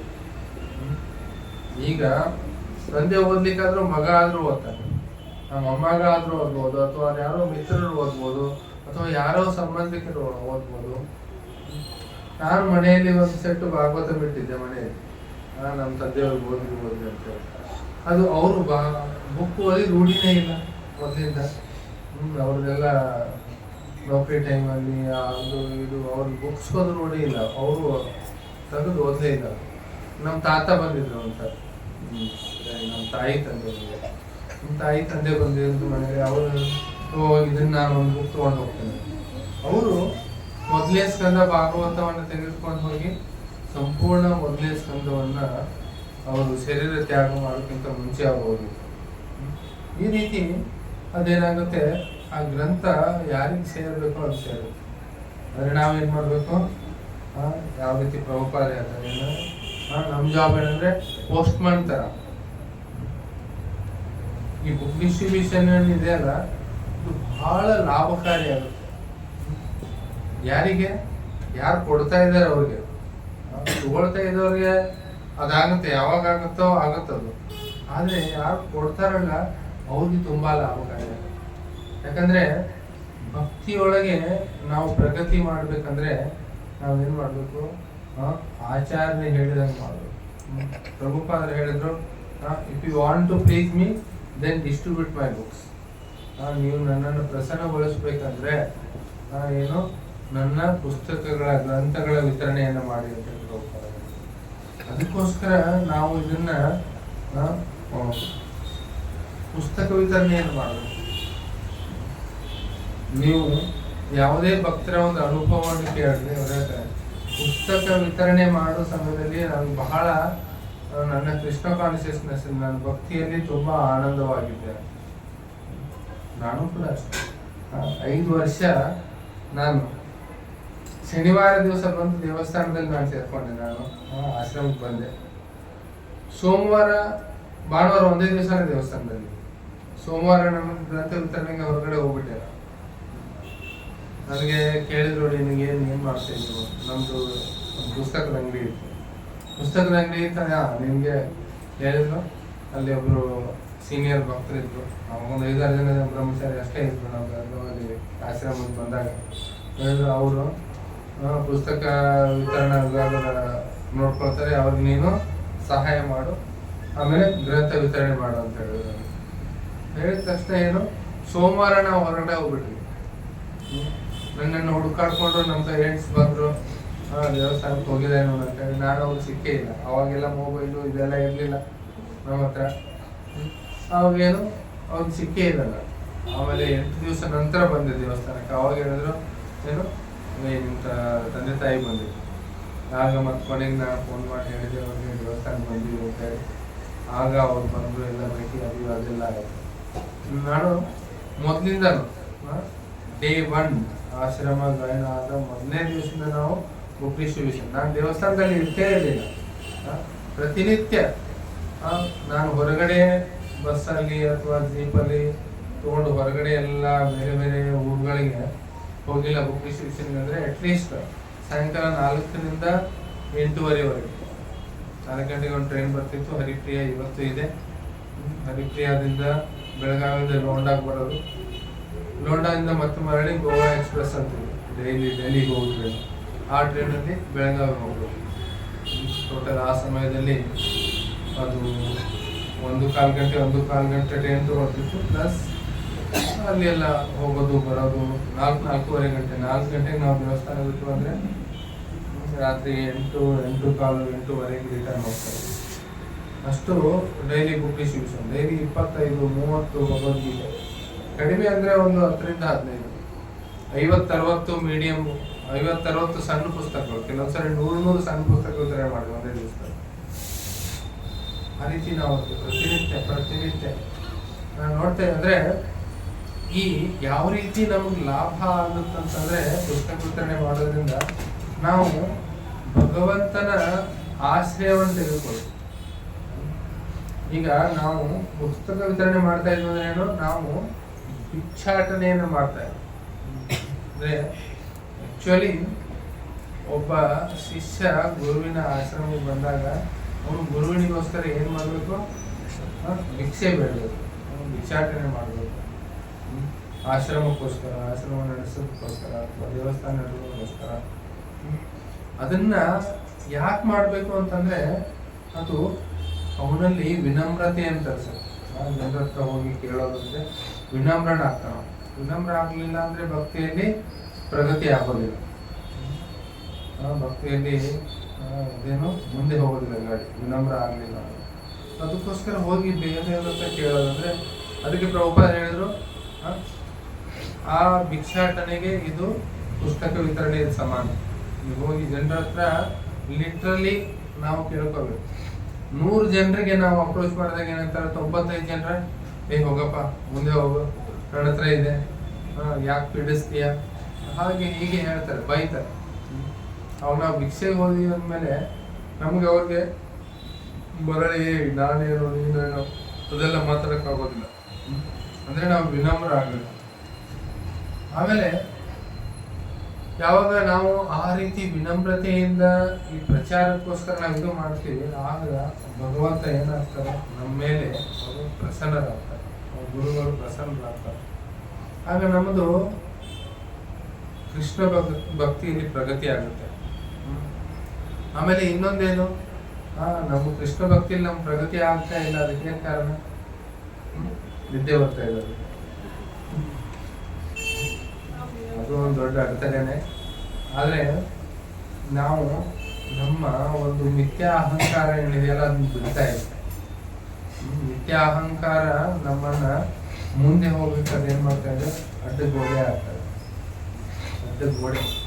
ಅದಕ್ಕೋಸ್ಕರ ನಾವು ಯಾವಾಗ ಜನರ ಹತ್ರ ಪುಸ್ತಕ ವಿತರಣೆಗೆ ಹೋಗ್ತೀವಿ, ಅವರು ನಾವು ಯಾರಿದ್ದೀವಿ ಅನ್ನೋದು ನೋಡೋದಿಲ್ಲ ಮುಂದೆ. ಯಾಕಂದ್ರೆ ನಾವು ಅವ್ರ ಹತ್ರ ಭಿಕ್ಷುಕರ ಹತ್ರ ಹೋಗಿದ್ವಿ, ಬೇಡ್ತಾ ಇದ್ವಿ, ತಗೊಳ್ಳಿ ಅಂತೇಳಿ, ಅವರು ನಮಗೆ ನಿಂದನೆ ಏನು ಮಾಡ್ತಾರೆ, ಅಥವಾ ಹೋಗಪ್ಪ ಮುಂದೆ ಹೋಗು, ಇದೆ ಏನೋ ಹೇಳ್ತಾರೆ. ಆಗ ನಮ್ಮಲ್ಲಿ ನಮ್ರತೆ ಉಂಟಾಗುತ್ತೆ, ನಮ್ರತೆ. ಆಮೇಲೆ ಈ ಪುಸ್ತಕ ವಿತರಣೆಗೆ ನಾವು ಹೋದಾಗ ಏನಾಗುತ್ತೆ, ನಾವು ಭಗವಂತನ ಸ್ಮರಣೆ ಆಗುತ್ತೆ. ಪ್ರತಿ ಸಾರಿ ನಾವು ಭಗವದ್ಗೀತೆ ಬಗ್ಗೆ ಹೇಳಬೇಕಾದ್ರೆ ಅಥವಾ ಲೋಕಲ್ ಗ್ರಂಥಗಳ ಬಗ್ಗೆ ಹೇಳಬೇಕಾದ್ರೆ, ಆಮೇಲೆ ನಾವು ಯಾವಾಗಲೂ ಪ್ರಾರ್ಥನೆ ಮಾಡ್ತಾ ಇರ್ಬೇಕು.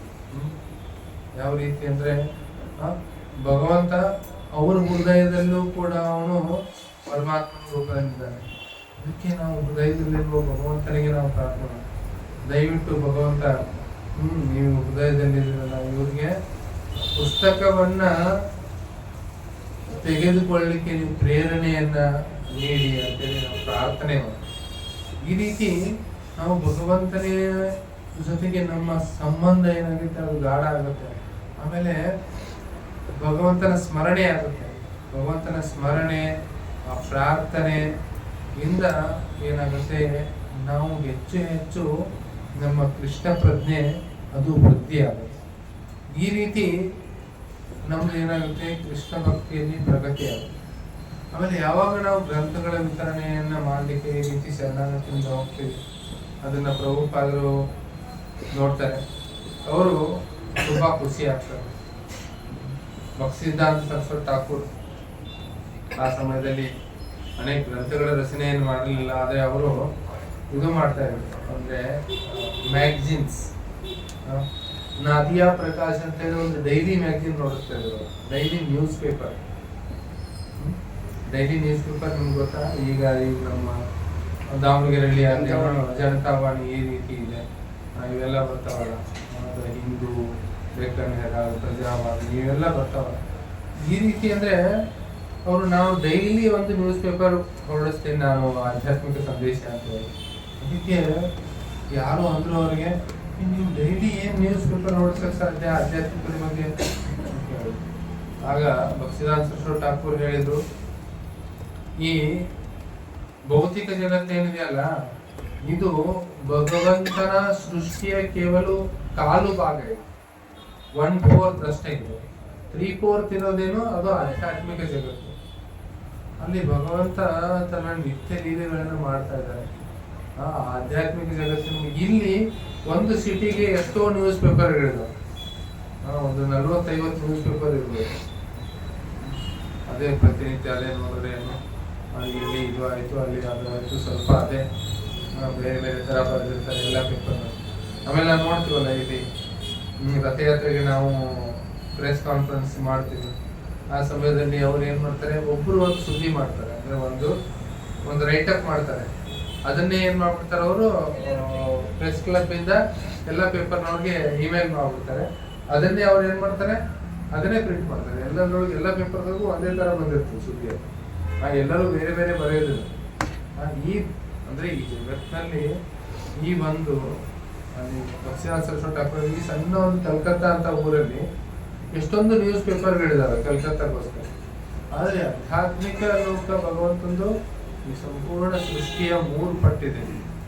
ಇದು ಕೇವಲ ಕಾಲು ಭಾಗ, ಒಂದು ಅಂಶ ಅಷ್ಟೇ ಭಗವಂತಂದು ಸೃಷ್ಟಿ, ಆಧ್ಯಾತ್ಮಿಕ ಸೃಷ್ಟಿಯ ಒಂದು ಅಂಶ. ಇನ್ನೇ ಇಷ್ಟು ಇರ್ಬೇಕಾದ್ರೆ ನಾವು ಭಗವಂತನ ಆ ಧಾಮದ ಬಗ್ಗೆ ಎಷ್ಟು ಬರೀ ಸಾಧ್ಯ ಇದೆ ಅಂತ. ಅದಕ್ಕೆ ನಾಡಿಯಾ ಪ್ರಕಾಶ್ ಅಂತ ಹೇಳಿ ಅವರು ಒಂದು ನ್ಯೂಸ್ ಪೇಪರ್ ಹೊರಡಿಸಿದ್ರು. ಅದನ್ನ ಯಾರಾದರೂ ಒಂದು ಕಾಪಿ ಡಿಸ್ಟ್ರಿಬ್ಯೂಟ್ ಮಾಡಿ ಬಂದ್ರೆ ಶ್ರೀನಾಥ್ ಸರಸ್ವತಿ ಬಹಳ ಖುಷಿ ಆಗ್ತಿತ್ತು. ಆ ಒಂದು ಮ್ಯಾಗಝಿನ್ ಅಥವಾ ಒಂದು ನ್ಯೂಸ್ ಪೇಪರ್ ಡಿಸ್ಟ್ರಿಬ್ಯೂಟ್ ಮಾಡಿ ಬಂದ್ರೆ ತುಂಬಾ ಖುಷಿಯಾಗಿ ಅವರು ವೆರಿ ಗುಡ್ ಅಂತ ಹೇಳಿ ಅವ್ರಿಗೆ ಶಬಾಷ್ ಹೇಳ್ತಾ ಇದ್ರು. ಅದಕ್ಕೋಸ್ಕರ ಇಲ್ಲ ಪ್ರಭುಪಾದ ಹೇಳಿದ್ರು, ಈ ಕಮ್ಯುನಿಸಮ್ ಇದೆಯಲ್ಲ, ಸಾಮ್ಯವಾದ ಅದು ಪುಸ್ತಕ ಈ ಹಂಚೋದ್ರಿಂದ ಹರಡ್ತೀವಿ ಜಗತ್ತಿನಾದ್ಯಂತ ಸಾಮ್ಯವಾದ ಕಮ್ಯುನಿಸ್ಟ್. ಅದಕ್ಕೋಸ್ಕರ ಪ್ರಭುಪಾದ ಹೇಳಿದ್ರು, ನಮ್ಮ ಭಕ್ತಿ ಇದು ಹರಡ್ಬೇಕಂದ್ರೆ ನಾವು ಏನ್ ಮಾಡ್ಬೇಕು, ಈ ಪುಸ್ತಕ ಗ್ರಂಥ ವಿತರಣೆಯನ್ನು ಮಾಡಬೇಕು. ಎಷ್ಟೋ ಸಾರಿ ಇಸ್ಕಾನ್ ನಲ್ಲಿ ಯಾವ ರೀತಿ ಪ್ರಾರಂಭ ಆಯ್ತು ಅಂದ್ರೆ ಗ್ರಂಥ ವಿತರಣೆ. ಒಂದ್ಸಾರಿ ಭಕ್ತರು ಅಮೆರಿಕದಲ್ಲಿ ಅದಕ್ಕೆ ಗ್ಯಾಸ್ ಪಂಪ್ ಅಂತಾರೆ, ನಾವು ಪೆಟ್ರೋಲ್ ಪಂಪ್ ಅಂತ ಹೇಳ್ತೀವಲ್ಲ, ಅಲ್ಲಿ ಒಂದ್ಸಾರಿ ಅವರು ಗ್ಯಾಸ್ ಫಿಲ್ಅಪ್ ಮಾಡಕ್ ಹೋದ್ರು. ಆ ಗ್ಯಾಸ್ ಫಿಲ್ಅಪ್ ಮಾಡಕ್ ಹೋದಾಗ ಏನಾಯ್ತು, ಅವ್ರ ಹತ್ರ ನೋಡಿದ್ರೆ ದುಡ್ಡಿರ್ಲಿಲ್ಲ. ಅದಕ್ಕೆ ಅವ್ರ ದುಡ್ಡಿನ ಬದಲಿಗೆ ಇದು ನಾವು ನಿಮ್ಗೆ ಭಗವದ್ಗೀತೆ ಕೊಡ್ಬೋದಾ, ಕೃಷ್ಣ ಪುಸ್ತಕ ಓದ್ಬೋದಾ ಅಂತ ಹೇಳ್ಬೋದು. ಇದ್ರ ವ್ಯಾಲ್ಯೂ ಎಷ್ಟು ನಡೆಯುತ್ತೆ, ನಿಮ್ ಎಷ್ಟು ಗ್ಯಾಸ್ ತುಂಬಿದ್ರೆ ಅದನ್ನ ಇಟ್ಕೊಂಡ್ಬಿಡಿ. ಅದಕ್ಕೆ ಅವ್ರು ಓಕೆ ಅಂದ್ರು. ಈ ರೀತಿನೂ ಮಾಡ್ಬೋದಲ್ಲ ಅಂತ ಹೇಳಿ ಅದು ಮೊದಲನೇ ಭಗವದ್ಗೀತೆ ಡಿಸ್ಟ್ರಿಬ್ಯೂಟ್ ಮಾಡಿದ್ರು ಆ ರೀತಿ ಅಮೆರಿಕದಲ್ಲಿ. ಆಮೇಲೆ ಪ್ರತಿ ವರ್ಷ ಈ ಕ್ರಿಸ್ಮಸ್ ಸಮಯದಲ್ಲಿ ಏನಾಗುತ್ತೆ, ಜನರು ಅಲ್ಲಿ 15 ದಿವಸ ಗಟ್ಟಲೆ ಇಲ್ಲ 15-20 ದಿವಸ ರಜೆ ಇರುತ್ತೆ. ಆ ಸಮಯದಲ್ಲಿ ಎಲ್ಲರೂ ಖರೀದಿ ಮಾಡುವ ಒಂದು ಇದ್ರೊಳಗಿರ್ತಾರೆ. ಅದಕ್ಕೆ ಪ್ರಭುಪಾದ ಶಿಷ್ಯರು ಪ್ರಾರಂಭ ಮಾಡೋದು ಏನೋ, ನೀವು ಗ್ರಂಥ ವಿತರಣೆ, ಭಗವದ್ಗೀತಾ ವಿತರಣೆ ಮಾಡಲಿಕ್ಕೆ ಪ್ರಾರಂಭ ಮಾಡೋದು. ಆ ರೀತಿ ಪುಸ್ತಕ ವಿತರಣೆ ಪ್ರಾರಂಭ ಆಯಿತು. ಆಮೇಲೆ ಪ್ರಭುಪಾದ ಹೇಳಿದ್ರು, ಯಾವ ದೇವಸ್ಥಾನದವರು ಹೆಚ್ಚು ಪುಸ್ತಕ ವಿತರಣೆ ಮಾಡ್ತಿರಲ್ಲ, ನಾ ಆ ದೇವಸ್ಥಾನದಲ್ಲಿ ಬಂದು 1 ತಿಂಗಳು ಇರ್ತೀನಿ ಅಂತ ಹೇಳಿ. ಈ ರೀತಿ ಲಾಸ್ ಏಂಜಲೀಸ್ ಅಲ್ಲಿ ಪ್ರಭುಪಾದ ಸಮಯದಲ್ಲಿ ಆಲ್ಮೋಸ್ಟ್ ಪ್ರತಿ ವರ್ಷ ಅವರು ಅತಿ ಹೆಚ್ಚು ಪುಸ್ತಕ ವಿತರಣೆಯನ್ನು ಮಾಡ್ತಾ ಇದ್ರು ಲಾಸ್ ಏಂಜಲೀಸ್ ಟೆಂಪಲ್ ಅಲ್ಲಿ. ಇಲ್ಲಿ ನಮ್ಮ ದಾವಣಗೆರೆಯಲ್ಲೂ ಅದನ್ನು ಪ್ರಾರಂಭ ಮಾಡಬೇಕಾಗಿದೆ. ನಾವು ಅಷ್ಟೊಂದು ಮಾಡ್ಲಿಕ್ಕೆ ಪುಣಾದಲ್ಲಿ ಮೊದಲು ಎಲ್ಲ ದೇವಸ್ಥಾನದವರು ಸೇರಿ ಒಂದು 2-3 ಲಕ್ಷ ಭಗವದ್ಗೀತೆ ವಿತರಣೆ ಮಾಡಿದ್ರು. ಆಮೇಲೆ ಏನ್ ಮಾಡಿದ್ರು, ಈಗ ರಾಧಾ ಬೃಂದಾವನ್ ಚಂದ್ರ ಟೆಂಪಲ್, NVCC, ರಾಧಾಕುಂಡಿ ಬೇರೆ ಟೆಂಪಲ್, ಅದನ್ನೆರಡು ಬೇರೆ ಬೇರೆ ಮಾಡಿದ್ರು. ಅವ್ರು ಹೇಳಿದ್ರು, ನೀವೇನು ನಿಮ್ದು ಇಬ್ಬರದು ಬೇರೆ ಬೇರೆ ಟಾರ್ಗೆಟ್, 3 ಲಕ್ಷ ವಿತರಣೆ ಮಾಡಿದ್ರು. ಹೋದ ವರ್ಷ ಅವರು ಆಚೆ ವರ್ಷ 3 ಲಕ್ಷ ಮಾಡಿದ್ರು, ಹೋದ ವರ್ಷ 4 ಲಕ್ಷ ಮಾಡಿದ್ರು. ಒಂದೊಂದು ದೇವಸ್ಥಾನದವರು 4 ಲಕ್ಷ ಭಗವದ್ಗೀತೆ ವಿತರಣೆಯನ್ನ ಅವರು ಮಾಡಿದ್ರು. ಆಮೇಲೆ ರಾಧಾ ಗೋಪಿನಾಥ್ ದೇವಸ್ಥಾನದಲ್ಲೂ ಕೂಡ ಅಷ್ಟೇ, ಅವರು ಕೂಡ 4 ಲಕ್ಷದ ಮೇಲೆ ಮಾಡಿ ಅವರು ವರ್ಲ್ಡ್ ನಲ್ಲಿ ಫಸ್ಟ್ ನಂಬರ್ ಬಂದರು ಭಗವದ್ಗೀತೆ ವಿತರಣೆ. ಆಮೇಲೆ ಮಹಾರಾಜ್ ಹೇಳ್ತಾರೆ, ನೀವು ವರ್ಲ್ಡ್ ಅಲ್ಲಿ ನಾವು ಎಲ್ಲರಿಗಿಂತ ಹೆಚ್ಚು ಭಗವದ್ಗೀತೆಯನ್ನು ಡಿಸ್ಟ್ರಿಬ್ಯೂಟ್ ಮಾಡಬೇಕು, ಆದ್ರೆ ನಾವು ಕೊನೆ ನಂಬರ್ ಬರಬೇಕು. ಲಿಸ್ಟಲ್ಲಿ ನಾವು ಕೊನೆ ನಂಬರ್ ಅಂದ್ರೆ ನಾವು ಇಷ್ಟು ಕಡಿಮೆ ಡಿಸ್ಟ್ರಿಬ್ಯೂಷನ್ ಮಾಡಿದ್ವಿ ಅಂದ್ರೆ ಎಲ್ಲರೂ ಇನ್ನೂ ಎಷ್ಟು ಮಾಡಿರಬಹುದು. ನಾವೇ 4 ಲಕ್ಷ ಡಿಸ್ಟ್ರಿಬ್ಯೂಷನ್ ಮಾಡಿ ನಾವೆಲ್ಲರಿಗಿಂತ ಕೊನೆಗೆ ಬಂದಿದ್ದೀವಿ ಅಂದ್ರೆ ಇನ್ನೂ ಹೆಚ್ಚು ಆಗಿದೆ, ಇನ್ನೂ ಹೆಚ್ಚು ಪ್ರಭುಪಾದ ಗ್ರಂಥಗಳ ವಿತರಣೆ ಆಗಿದೆ ಅಂದ್ರೆ ಇನ್ನೂ ಹೆಚ್ಚು ಏನಾಗಿದೆ, ಅದು ಪ್ರಚಾರ ಆಗಿದೆ, ಭಗವದ್ಗೀತೆ ಪ್ರಚಾರ ಆಗಿದೆ ಅಂತ. ಆ ರೀತಿ ಪ್ರಭುಪಾದರು ಅವ್ರು ಹೇಳಿದ್ದಾರೆ, ಈ ನನ್ನ ಗ್ರಂಥಗಳೇನಿದಾವಲ್ಲ ಇವು ಮುಂದಿನ 10,000 ವರ್ಷಗಳಿಗೆ ಮಾನವ ಕುಲಕ್ಕೆ ಒಂದು ಮಾರ್ಗದರ್ಶಿ ಅಂತ ಕಾನೂನು ಲಾ ಬುಕ್ಸ್ ಫಾರ್ ನೆಕ್ಸ್ಟ್ 10,000 ಇಯರ್ಸ್. ಮುಂದಿನ 10,000 ವರ್ಷಕ್ಕೆ ಇವು ಮಾನವ ಕುಲಕ್ಕೆ ಒಂದು ಲಾ ಬುಕ್ಸ್ ತರ ಅಂತ ಪ್ರಭುಪಾದ ಈ ನನ್ನ ಗ್ರಂಥಗಳು. ಆಮೇಲೆ ನಾನು ಈ ಗ್ರಂಥಗಳ ರೂಪದಲ್ಲಿ ಸದೈವ ನಾನು ಇರ್ತೇನೆ ಅಂತ ಹೇಳ್ತಾರೆ ಈ ಗ್ರಂಥಗಳಲ್ಲಿ. ಇನ್ನೂ ಅನೇಕ ಮಹಿಮೆಗಳಿದ್ದಾವೆ, ಆದರೆ ಈ ಸಮಯ ಆಗ್ತಾ ಇದೆ. ಅದಕ್ಕೋಸ್ಕರ ಡಿಸೆಂಬರ್ 1ನೇ ತಾರೀಕಿಂದ ಈ ಸಾರಿ ಆ್ಯಕ್ಚುಲಿ ನಮ್ಮ ಇಸ್ಕಾನ್ದು ಮ್ಯಾನೇಜ್ಮೆಂಟ್ ಬಾಡಿ ಒಂದಿದೆ ಇಂಡಿಯಾ, ಎಲ್ಲ ಟೆಂಪಲ್ ಮ್ಯಾನೇಜರ್ಸ್ ಎಲ್ಲ ಇರ್ತಾರೆ. ಅದರಲ್ಲಿ ಡಿಸೈಡ್ ಮಾಡಿದ್ರೆ ನವೆಂಬರ್ 15ರಿಂದ ಜನವರಿ 15, 2 ತಿಂಗಳು ವರೆಗೆ ಬುಕ್ ಮ್ಯಾರಥಾನ್ ಅನೇಕ ದೇವಸ್ಥಾನಗಳೆಲ್ಲ ಪ್ರಾರಂಭ ಮಾಡಿದ್ರೆ ಆಲ್ರೆಡಿ ಗ್ರಂಥ ವಿತರಣೆ. ಈ ಸಾರಿ ನಾವು ಕೂಡ ಎಲ್ಲರೂ ಪ್ರತಿನಿತ್ಯ ಹೋಗಿ ಪುಸ್ತಕ ವಿತರಣೆ ಮಾಡಬೇಕು. ಪ್ರತಿನಿತ್ಯ ಬರೀ ವೈಕುಂಠ ಏಕಾದಶಿಗೆ ಒಂದು ದಿವಸ ಅಲ್ಲ, ಪ್ರತಿನಿತ್ಯ ಹೋಗಿ ನಾವು ಗ್ರಂಥ ವಿತರಣೆ ಮಾಡಬೇಕು ಎಲ್ಲರೂ. ನಮಗೆ ಆಧ್ಯಾತ್ಮಿಕ ಜೀವನದಲ್ಲಿ ಪ್ರಗತಿ ಬೇಕು, ಶ್ರೀಲ ಪ್ರಭುಪಾದರ ಆಚಾರ್ಯರ ಕೃಪೆ ಬೇಕು, ಚೈತನ್ಯ ಮಹಾಪ್ರಭುಗಳ ಕೃಪೆ ನಮಗೆ ಬೇಕಂದ್ರೆ ನಾವೇನು ಮಾಡಬೇಕು, ಗ್ರಂಥಗಳ ವಿತರಣೆಯನ್ನು ಮಾಡಬೇಕು. ಆಮೇಲೆ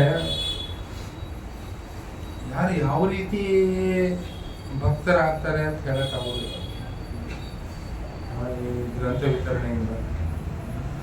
ಒಬ್ರು ಈ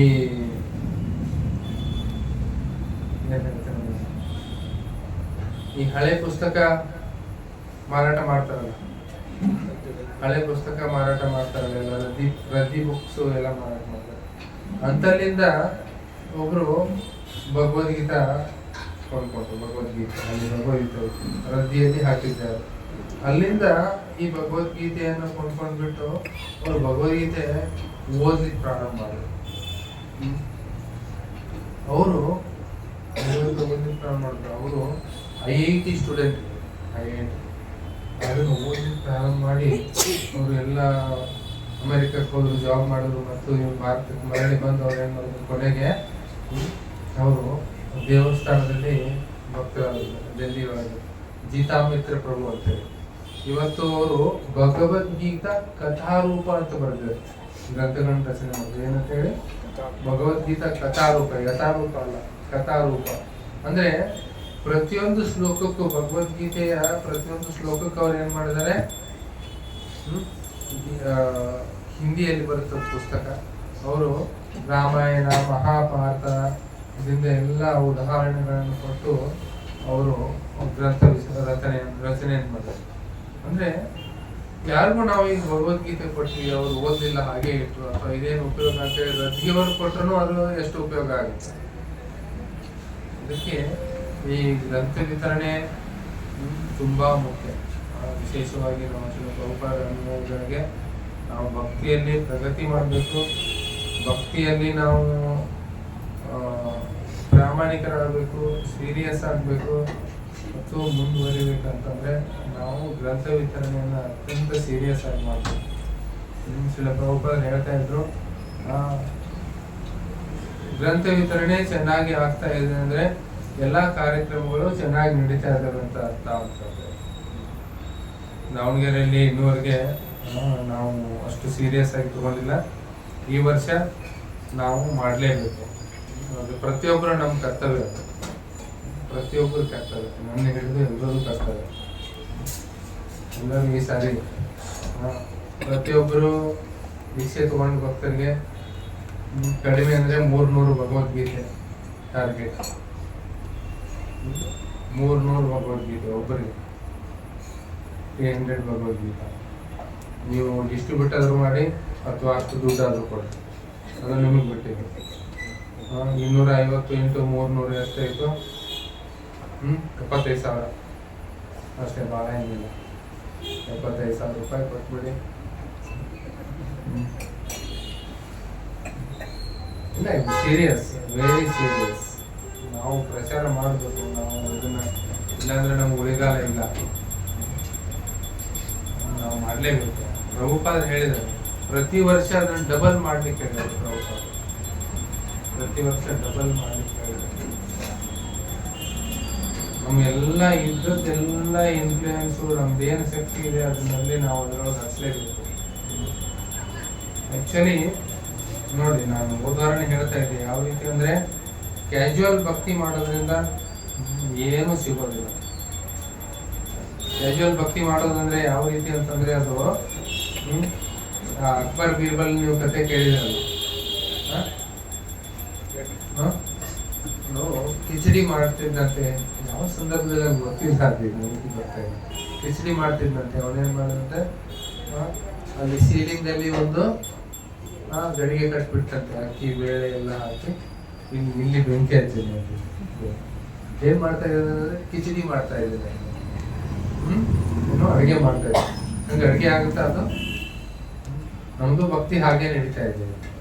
ನಾವು ಏನ್ ಮಾಡ್ತಾ ಇದ್ದೀವಿ, ಸೀಲಿಂಗ್ ಅಲ್ಲಿ ಅದು ಗಡಿಗೆ ಇದೆ, ಕೆಳಗಡೆ ಬೆಂಕಿ ಹಚ್ತಾ ಇದೆ.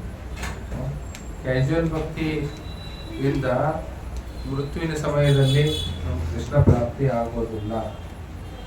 ಇದು ಮಾತ್ರ ಗ್ಯಾರಂಟಿ, ಪ್ರತಿಷ್ಠೆ. ನಾವು ಹರೇ ಕೃಷ್ಣ ಮಾಡ್ತಾ ಇದ್ವಿ, ಆದರೆ ನಮ್ದೆಲ್ಲ ಬೇರೆ ಕಡೆ ಬೇರೆನೇ ನಡೀತಾ ಇದೆ. ನಮ್ದು ನಂದಿದು, ನಂದು, ನಾನು, ಅದು, ನಾನು ಹಾಗೆ ಮಾಡಿದೆ, ನೀನು ಮಾಡಿದೆ. ಅದೇ ಅದರಿಂದ ಸಾಧ್ಯವೇ ಇಲ್ಲ ಭಗವಂತನ ಪ್ರಾಪ್ತಿ ಆಗುತ್ತೆ. ಭಗವತ್ ಪ್ರಾಪ್ತಿ ಆಗ್ಬೇಕು ಈ ಜೀವನದಲ್ಲಿ ಅಂದ್ರೆ ನಾವೇನ್ ಮಾಡ್ಬೇಕು? ತೀವ್ರೇನ ಭಕ್ತಿ ಯೋಗೇನ ಯಜೇತ ಪುರುಷ. ನಮ್ಮ ಭಕ್ತಿಯಲ್ಲಿ ತೀವ್ರತೆ ಇರಬೇಕು, ಲಾಲಸೆ ಇರಬೇಕು. ನಾವು ಪ್ರಾಪ್ತಿ ಮಾಡ್ಕೊಳ್ಳೇಬೇಕು. ಅಂದ್ರೆ ನೋಡಿದ್ವಿ ನಾವು ಈ ಜೀವನದಲ್ಲಿ 10-15 ವರ್ಷದಲ್ಲಿ ಏನೇನಾಗಿದೆ ನೋಡಿದ್ವಿ. ಮುಂದಿನ ಜೀವನದಲ್ಲಿ ಇಮ್ಯಾಜಿನ್ ಮಾಡೋಕ್ಕಾಗಲ್ಲ. ಅಷ್ಟು ಡಿಗ್ರೇಡೇಷನ್ ಆಗಿರುತ್ತೆ, ಅಷ್ಟೊಂದು ಇದಾಗಿದೆ. ಅದಕ್ಕೋಸ್ಕರ ಅದು ನಮ್ಗೆ ಆಗ್ಬಾರ್ದು ಅಂದ್ರೆ ನಾವು ಇದನ್ನ ಸೀರಿಯಸ್ ಆಗಿ ತಗೋಬೇಕು. ಲಾಲಸೆ ಇಲ್ಲ ಅಂದ್ರೆ ನಮ್ಗೇನು ಸಿಗೋದಿಲ್ಲ. ಲಾಲಸೆ ಇಲ್ಲ ಅಂದ್ರೆ ಏನೂ ಸಿಗೋದಿಲ್ಲ. ಯಾವ ರೀತಿ ನಮ್ಗೆ ಎಲ್ಲಾದ್ರೂ ಒಂದು 100, 200 ಅಥವಾ 1000, 2000 ಎಲ್ಲಾದ್ರೂ ಬಾಕಿ ಬರ್ಬೇಕಂದ್ರೆ ನಾವು ಏನ್ ಮಾಡ್ತೀವಿ? ಎಲ್ಲ ಬಿಟ್ಟು ಓಡ್ತೀವಲ್ಲ, ಅವನು ಈ ಟೈಮಿಗೆ ಹೋದ್ರೆ ಸಿಗ್ತಾನ ಮೇಲೆ, ಅವನು ಇವತ್ತು ತಪ್ಪಿಸ್ಕೊಂಡಾನೆ, ನಾಳೆ ಆದ್ರೂ ಹಿಡ್ತೀನಿ ಅವನಿಗೆ. ಅವನು ಬಿಡಂಗಿಲ್ಲ. ಈ ವಾರದಾಗ ಅದನ್ನೇನು ವಸೂಲಿ ಮಾಡೇ ತೀರ್ತೀನಿ ನಾವು. ಮಾಡ್ತೀವಲ್ಲ, ಆ ರೀತಿ ನಾವು ಲಾಲಸೆ ಇಲ್ಲ ಅಂದ್ರೆ ಸಿಗೋದಿಲ್ಲ. ಹರೇ ಕೃಷ್ಣ ಕೃಷ್ಣ ಕೃಷ್ಣ ಹರೇ ಹರೇ, ಹರೇ ರಾಮ ಹರೇ ರಾಮ